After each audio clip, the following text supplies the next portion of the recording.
నమస్తే, అక్షరం కార్యక్రమానికి స్వాగతం. ఈరోజు మన అక్షరం అతిథి శివరాత్రి సుధాకర్ గారు, కథకులు, సాహిత్య విమర్శకులు. ఈరోజు ఆయనతో మాట్లాడి ఆయన సాహిత్య ప్రయాణం గురించి, ఆయన వెలువరించిన ములాఖాత్, తూర్పార, ఏరువాక, ఎరుక లాంటి పుస్తకాల గురించి ఆయన మాటలోనే తెలుసుకుందాం. నమస్తే సుధాకర్ గారు. నమస్తే. ముందుగా అసలు సాహిత్యం వైపు ఎలా వచ్చారో అలా ప్రారంభిద్దాం. అసలు సాహిత్య ప్రయాణం ఎలా మొదలైంది? ముఖ్యంగా నేను పుట్టింది నల్లగొండ జిల్లా ముకుందాపురం అనే ఒక చిన్న పల్లెటూరు. ఇప్పటికీ కూడా బస్సు సౌకర్యం లేని ఊరు. మా నాన్న రైతు, దిగువ మధ్యతరగతి కుటుంబం. రైతు అనడం కంటే రైతు కూలీ అనడం కరెక్ట్. ఆయన వ్యవసాయంతో పాటు ఈ కూలి పనులతో పాటు ఇంట్లో చాలా పుస్తకాలు ఉండేటివి. ఆయన ఒక రాజకీయ విశ్వాసాలు గల ఆ పార్టీలో పనిచేసేవాడు. అక్కడ సభలు సమావేశాలకు పోయినప్పుడల్లా పుస్తకాలు తెచ్చి ఇంట్లో పెట్టేవాడు. ఆయన చదువుతూ ఉంటే నేను కూడా చదివి వాటిని అర్థం చేసుకోవడానికి నేను స్కూల్ డేస్ నుంచి ప్రయత్నం చేసిన. అట్లా నా చుట్టూ ఉన్న రైతు కూలీల జీవితాన్ని, కుటుంబాలకు సంబంధించిన మనుషులని పరిశీలిస్తూ మొత్తంగా సమాజాన్ని నిశితంగా పరిశీలించడము నాకు స్కూల్ డేస్ నుంచే అలవాటైంది. అట్లా నేను వాళ్ళ జీవితాలని కథలుగా రాయాలని అప్పటి నుంచే బలంగా మనసులో నాటుకున్నది. ఇక అందుకే కథలు రాయడము మొదలుపెట్టిన. ఇట్లా సాహిత్యం కథలు రాస్తున్న క్రమంలో విమర్శ కూడా చేస్తే బాగుంటుంది అనిపించి విమర్శ వైపు వచ్చాను. తెలుగునాట ప్రస్తుతానికి సాహిత్య విమర్శ అంత బలంగా లేదన్న వాదన కూడా ఉంది. ఈ క్రమంలో మీలాంటి వాళ్ళు సాహిత్య విమర్శ వైపు రావడం ఒక కొత్త మలుపుగా చెప్పుకోవచ్చు. ముందుగా తూర్పార అనే ఈ పుస్తకం ఏదైతే ఉందో, ఈ పుస్తకం బ్యాక్గ్రౌండ్, అసలు ఎందుకు ఈ పుస్తకాన్ని వెలువరించాలనుకున్నారు? సాహిత్యం అనేది ఎవరి వైపు ఉండాలి? ప్రజల వైపు ఉండాలి. కనుక నేను చదివే కథలు కానీ, చేసే విమర్శ కానీ ప్రజల జీవితంతో, సమాజంతో, శ్రమ సంబంధాలతోటి ఉండాలని చేసిన. అట్లా నేను సాహిత్య విమర్శ చేస్తున్న క్రమంలో తూర్పార అనే ఒక సాహిత్య విమర్శ పుస్తకాన్ని తీసుకొచ్చిన. తూర్పార అంటే ఏమిటి? వ్యవసాయానికి సంబంధించిన పదం ఇది. రైతులు వడ్లు కానీ ధాన్యాన్ని కానీ శుద్ధి చేయాలంటే దాన్ని చేటల్లోకి ఎత్తి పైనుంచి ఎగబోస్తారు గాలికి. అట్లా మేలిమి ధాన్యం అంతా కింద పడి తాళ్ళు, తుప్ప, దుమ్ము, ధూళి అంతా గాలికి ఎగిరిపోతూ ఉంటుంది. అట్లా నేను శ్రమ జీవితం నుంచి వచ్చిన వాడిని కనుక, రైతు కుటుంబం నుంచి వచ్చిన వాడిని కనుక సాహిత్యాన్ని కూడా కృషివలుడులాగా, ఒక వ్యవసాయదారులాగా చేయాలి అనేది నా ఉద్దేశం. అందుకే దీనికి తూర్పార అని పేరు పెట్టిన. సాహిత్య విమర్శని శ్రమ జీవితం నుంచి సమసమాజ స్థాపన ఎట్లా ఉండాలి, ఆధిపత్యము, దోపిడీ, పీడన, వివక్ష ఇవన్నీ లేని సమాజం కావాలి, ఇది సాహిత్యంగా ఉండాలని చెప్పి సాహిత్య విమర్శని అట్లా రాసిన ఇది తూర్పార. సుధాకర్ గారు, ఏరువాక అనే పుస్తకం ఉంది. ఏరువాక పుస్తకం తీసుకురావడానికి గల కారణానికి బదులు అసలుకి ఈ పుస్తకానికి ముందుగా అసలుకి అంటే ఎక్కడ అంకురార్పణ జరిగింది? చెప్పాను కదా, తూర్పార కంటే ముందు రావాల్సింది ఏరువాక పుస్తకం. ఎందుకంటే తొలి చినుకు పడ్డప్పుడు రైతు సేద్యం చేస్తూ ఉంటాడు. ఆ సేద్యం చేస్తూ దాంట్లో కలుపు రావచ్చు, రకరకాల చీడపీడలు నివారణ ఇవన్నీ జరుగుతూ ఉంటాయి. సాహిత్యాన్ని కూడా నేను వ్యవసాయంతో అనుసంధానం చేసుకొని రాసిన. అట్లా ఏరువాక ఏంటి అంటే, ఏరువాక మొదటగా ఇది సాహిత్య విమర్శ. సాహిత్య విమర్శ అంటే సమాజ సాహిత్య సంబంధాల విశ్లేషణ. తెలుగు సాహిత్యంలో ఒక నలుగురు కవులు, రచయితలు అసలు తెలుగు నేలని అత్యంత అద్భుతంగా ప్రభావితం చేసిన వాళ్ళు ఉన్నారు. తమ సాహిత్యంతో చెరగని ముద్ర వేసిన వాళ్ళు ఉన్నారు. వాళ్ళు ఎవరంటే, ఒకటి అలిశెట్టి ప్రభాకర్, సలంద్ర లక్ష్మీనారాయణ, రాప్తాడు గోపాలకృష్ణ, పునరంకితం సత్యనారాయణ. వీళ్ళు 85-90ల కాలంలో తెలుగు సమాజాన్ని, తెలుగు నేలను, తెలుగు సమాజాన్ని మొత్తంగా ప్రభావితం చేసిన కవులు. కానీ అలిశెట్టి ప్రభాకర్ తర్వాత ఈ ముగ్గురు కవులు ఎవరనేది సమాజానికి పెద్దగా తెలియదు. వీళ్ళని సమాజానికి మనం పరిచయం చేయాలి. వీళ్ళంతా మా నాన్న తరం కవులు.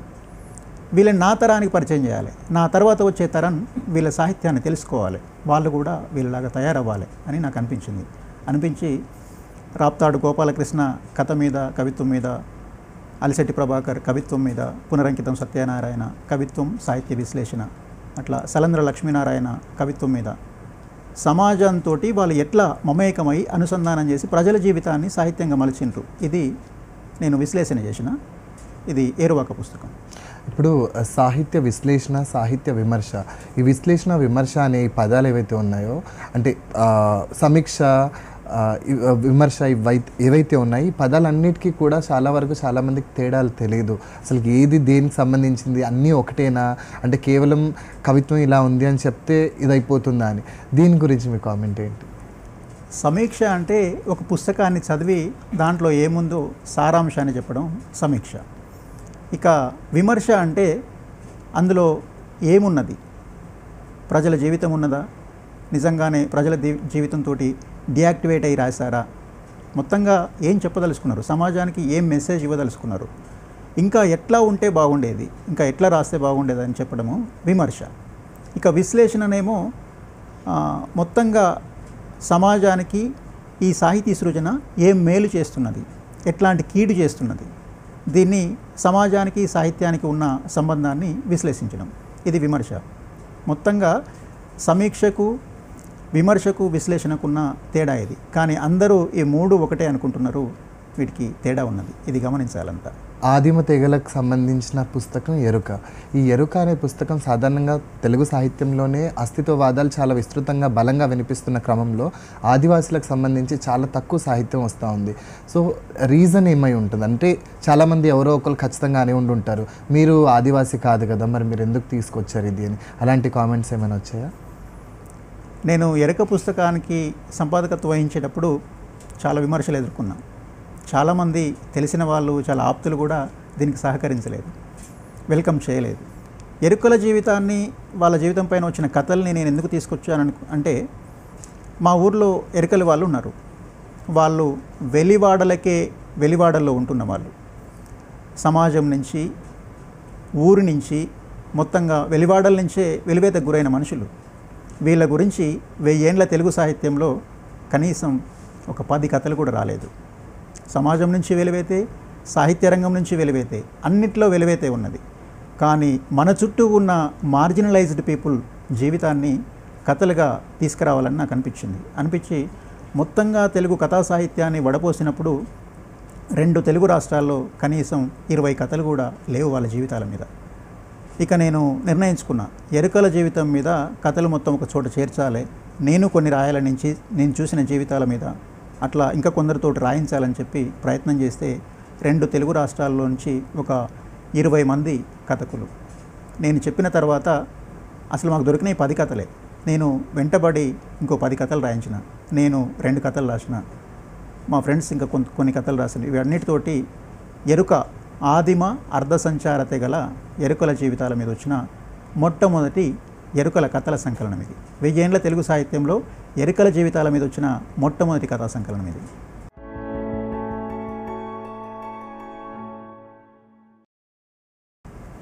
చాలా ఇంట్రెస్టింగ్ పాయింట్ ఏంటంటే, అల్లం రాజయ్య గారికి సంబంధించి తెలంగాణ ప్రస్తావన వస్తే ఆయన కథల్ని మనం ఎక్కడ కూడా విస్మరించడానికి లేదు.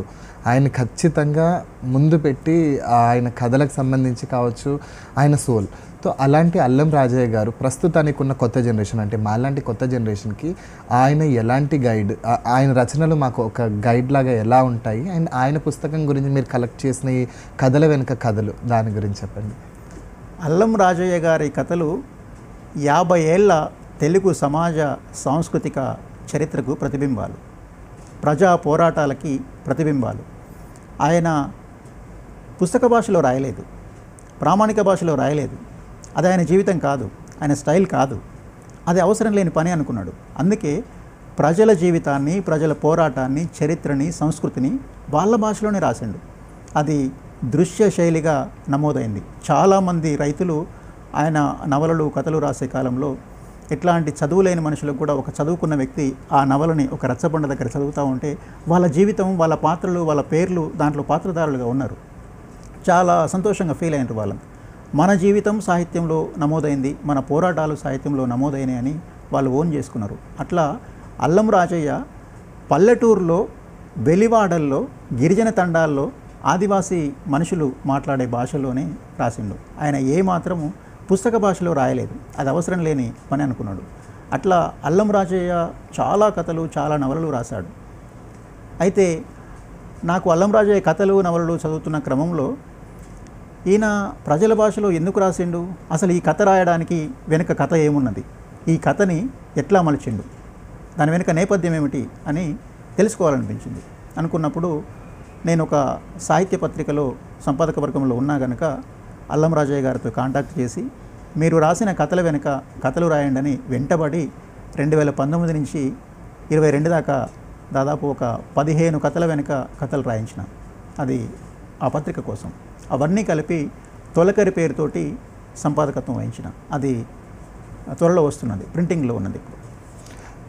తెలుగు సాహిత్యంలో ప్రస్తుతానికి ఒక కథ రాయాలంటే ఖచ్చితంగా సామాజిక అంశం అయి ఉండాలి, లేదంటే అది తెలుగువారి జీవితానికి అద్దం పట్టి ఉండాలి, 2 పేజీలకు మించి ఉండకూడదు, దాంట్లో మెసేజ్ ఇస్తేనే అది కథ అన్న ఇది మనకు ఎక్కువగా వినిపిస్తుంటుందండి, పోటీల్లో కావచ్చు ఎక్కడైనా. కానీ అల్లం రాజయ్య గారికి సంబంధించి చూసుకున్నట్లయితే ఆయన కథలు విస్తృతి 2 పేజీలకే కాకుండా అది దాదాపుగా 30-40 పేజీల దాకా సాగుతూ ఉంటుంది. అంటే కథకి ఖచ్చితంగా ఈ నిడివి అవసరం అంటారా? కథకు నిడివి అనేది అస్సలే అవసరం లేదు. చెప్పదలుచుకున్న విషయాన్ని సాగదీత లేకుండా, డొంక తిరుగుడు లేకుండా సూటిగా చెప్తే అది పాఠకులకి మనసును తాకేలా, గుండెను మీటేలా అర్థమవుతుంది. అందుకే అల్లం రాజయ్య ఎక్కడ డొంక తిరుగుడు కానీ, కప్పి చెప్పు కానీ, మర్మ భాషలో రాయడం కానీ అస్సలే ఉండదు. సూటిగా చెప్తాడు ఆయన. అట్లా కథకు నిడివి ఉండాలి, మెసేజ్ ఉండాలి, ఇట్లాంటి ఏమి పద్ధతులు అవసరం లేదు అసలు. కథని ఎట్లాగైనా నడిపించవచ్చు. దాంట్లో వస్తువు ఉండాలి, ఆ వస్తువును ఎట్లా చెప్పితే పాఠకులు రిసీవ్ చేసుకుంటారనే శిల్పం ఉండాలి. వస్తు శిల్ప సమ్మేళనము కలిసి ఉంటుంది, ఏ ఒకటి విడిగా ఉండదు. అట్లా 2 పేజీలు 3 పేజీలు 30 పేజీలు ఈ పరిమితులేమి లేకుండా ప్రపంచ సాహిత్యంలో తీసుకుంటే 6 వాక్యాలతోటే కథ రాసిన రచయితలు కూడా ఉన్నారు. నిడివి అనేది అవసరం లేదు. తెలుగు సాహిత్యంలో సాధారణంగా రచయిత ఒక పుస్తకం వేసినప్పుడు ఆ పుస్తకం వెనకాల జస్ట్ ఒక పలకరింపులాగా, లేదంటే అర్థం కావాలి కదా, బ్యాక్గ్రౌండ్ ఉండాలి కదా అని ఇంటర్వ్యూ సాధారణంగా రచయితలు, కవులు వాళ్ళు ప్రచురించుకుంటూ ఉంటారు. మీ దగ్గరకు వచ్చేటప్పటికి మీరు ములాఖాత్ అనే ఒక పుస్తకాన్ని దాదాపుగా ప్రముఖులతో వాళ్ళ ఇంటర్వ్యూస్ అన్నింటినీ కలెక్ట్ చేశారు. అంటే ఈ ఇంటర్వ్యూస్ మీరు జాబ్ పరంగా చేశారా, లేదంటే కొత్త తరం వాళ్ళకి పనికి వస్తుందనా, ఏ ఉద్దేశంతో చేశారు? ములాఖాత్ పుస్తకము నేను ఎందుకు చేయాల్సి వచ్చిందంటే, ఈ వర్క్ నేను ఉస్మానియా యూనివర్సిటీలో పరిశోధన చేస్తున్న క్రమంలో మొదలైన పని ఇది.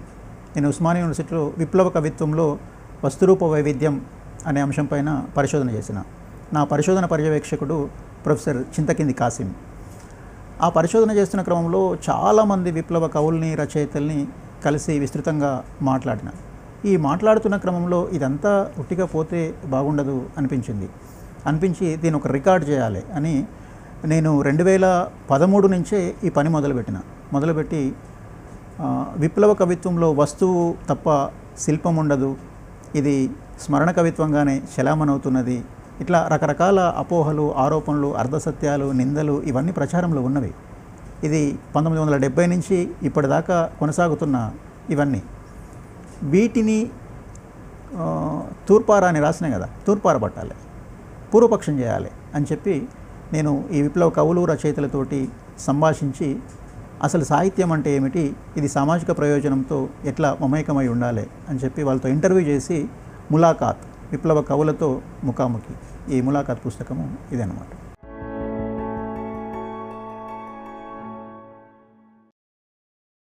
సాధారణంగా మనం ఎవరైనా రచయితని కలిసినప్పుడు వాళ్ళ ప్రభావం మన మీద పడ్డమో, లేదంటే వాళ్ళ కవిత్వమో కథను చదివినప్పుడు ఎందుకు మనం ఇలా రాయలేకపోయాం, లేదంటే ఎందుకు మనం ఇలా రాయకూడదు అన్నవి మనకు ఎప్పుడు మెదడులో కదులుతుంటాయి. యాజ్ ఎ మీరు కథకులు కాబట్టి కథలు రాసినప్పుడు అలాంటి ప్రభావం మీ కథల మీద ఏ రచయితవైనా కానీ మీ మీద ఆ ప్రభావం పడిందా?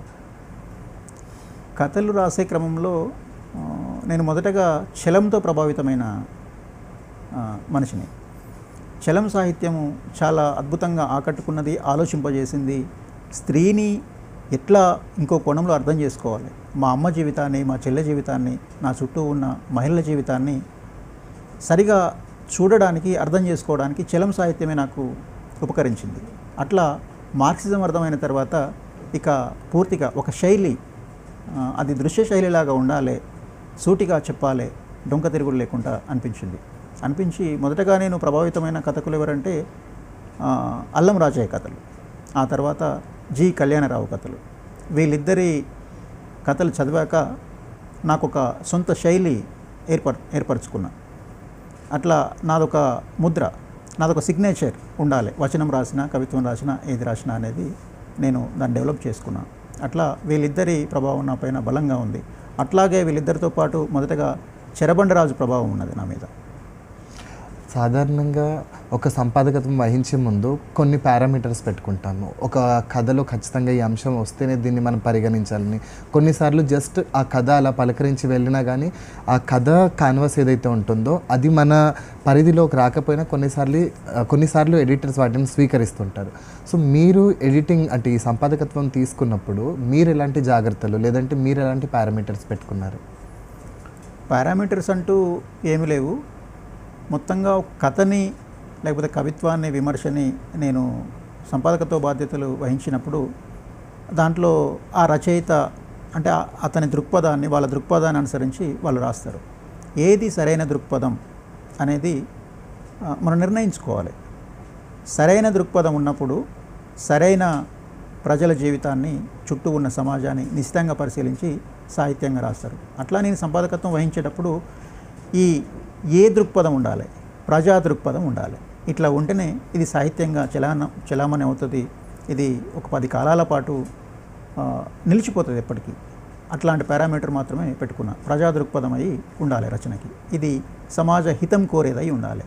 మూఢత్వాలని, అహేతుకమైన వాటిని, అశాస్త్రీయ భావాలని, మూఢాచారాలని ప్రచారం చేసే సాహిత్యాన్ని నేను తీసుకోను. ఇది నేను పెట్టుకున్న పారామీటర్.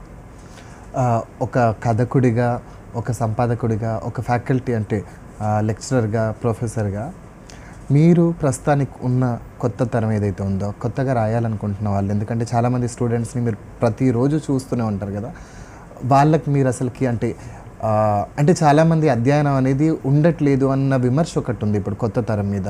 దాని గురించి మీరేమంటారు? ఇప్పుడు రాస్తున్న కొత్త తరం కవులు, ఇప్పుడిప్పుడే రాస్తున్న వాళ్ళు బాగా అధ్యయనం చేయాలి కవిత్వాన్ని. తనకంటే ముందు ఉన్న తరం కవుల కవిత్వాన్ని విస్తృతంగా చదివితేనే మనకు కవిత్వాన్ని ఎట్లా రాయాలి దాని నాడి దొరుకుతుంది. అది దొరికిన తర్వాత ఇక మనల్ని ఎవరు ఆపలేరు. అట్లాంటిది యువ కవులు డెవలప్ చేసుకోవాలి. అధ్యయనం, ప్రధానంగా అధ్యయనం ఉండాలి. అధ్యయనం ఉంటేనే మనకు దృక్పథం ఏర్పడుతుంది. ఆ దృక్పథం ఏర్పడిన తర్వాత మన సాహితీ సృజన చాలా అద్భుతంగా వస్తుంది. బండమీది బతుకులు ఈ పుస్తకం చాలా ప్రత్యేక పుస్తకంగా చెప్పుకోవచ్చు. ఇప్పుడు కొత్తగా రాబోతుంది కాబట్టి ఈ పుస్తకం అంటే ఈ పుస్తకంలో ఎలాంటి కథలు, ఎలాంటి జీవితాన్ని రేపటి రోజు పాఠకులు ఆస్వాదించబోతున్నారు, లేదంటే వాళ్ళు తెలుసుకోబోతున్నారు? ఎందుకంటే కొత్త డిస్కవరీ, ఇది ఒక కొత్త డిస్కవరీ కదా, దాని గురించి చెప్పండి.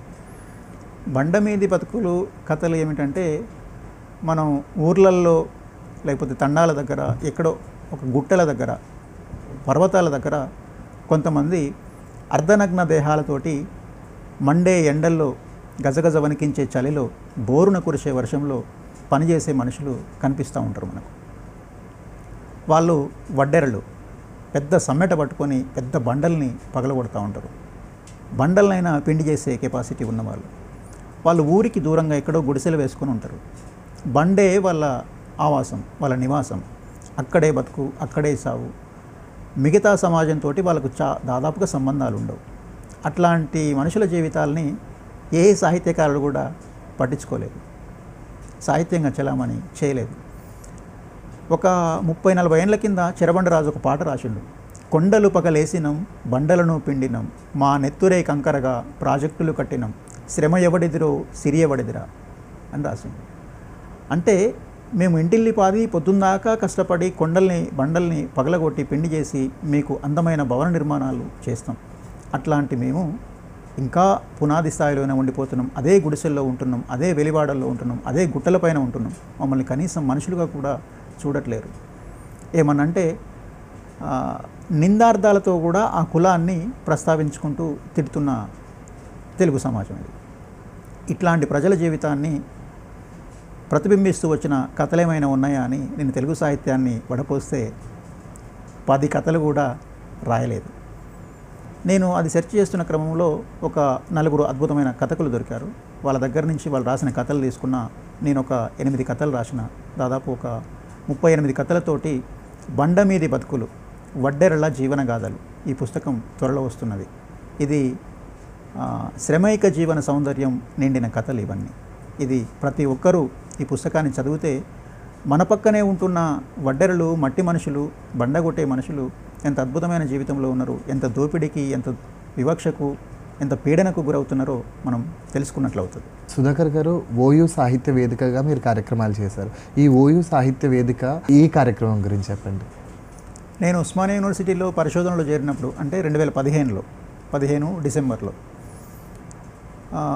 నేను ఉస్మానియా యూనివర్సిటీకి సంబంధించిన చరిత్రని, ఆ ప్రజా పోరాటాలను అధ్యయనం చేస్తున్న క్రమంలో 1970లలో నేను ఇందాక చెప్పిన కదా, సలంద్ర లక్ష్మీనారాయణ, సుంకిరెడ్డి నారాయణ రెడ్డి, నందిని సిద్ధారెడ్డి, జయప్రభ, నాలేశ్వరం శంకరం, వీళ్ళంతా 1970లలో ఓయూ రైటర్స్ సర్కిల్ అని ఉస్మానియా యూనివర్సిటీలో ఎంఏ విద్యార్థులుగా ఉన్నప్పుడు ఏర్పాటు చేసింది. వాళ్ళు చాలా అద్భుతంగా ఈ తరం యుద్ధ కవిత అని ఆనాటి సమాజాన్ని ప్రతిబింబిస్తూ వచ్చిన కవిత్వాన్ని ఈ తరం యుద్ధ కవిత పేరుతో వాళ్ళు పుస్తకం వేశారు. అది చాలా మంచి పుస్తకం, మంచి వర్క్. అది వాళ్ళు వెళ్ళిపోయిన తర్వాత ఉస్మానియా యూనివర్సిటీలో 2015 దాకా ఎలాంటి సాహిత్య సంబంధమైన చర్చలు కానీ, కార్యక్రమాలు కానీ, సంఘర్షణ ఏదీ లేదు. జస్ట్ మార్కుల్ని సంపాదించే యంత్రాలుగానే, కాంపిటేటివ్ పరీక్షలు చదువుకునే విద్యార్థులుగానే ఉన్నారు అక్కడ. తెలుగు సాహిత్యం చదువుకున్న విద్యార్థులు. తెలుగు సాహిత్యం అంటేనే సమాజాన్ని ప్రతిబింబించే సాహిత్యం అయి ఉండాలి. అది ప్రజల జీవితంతో సంబంధం ఉండాలి. అట్లా మేమంతా, మా టీం అంతా, రీసెర్చ్ స్కాలర్స్, పీజీ విద్యార్థులు అందరూ కలిసి ఓయూ సాహిత్య వేదిక అని ఒక సాహిత్య సంస్థను ఏర్పాటు చేసాం.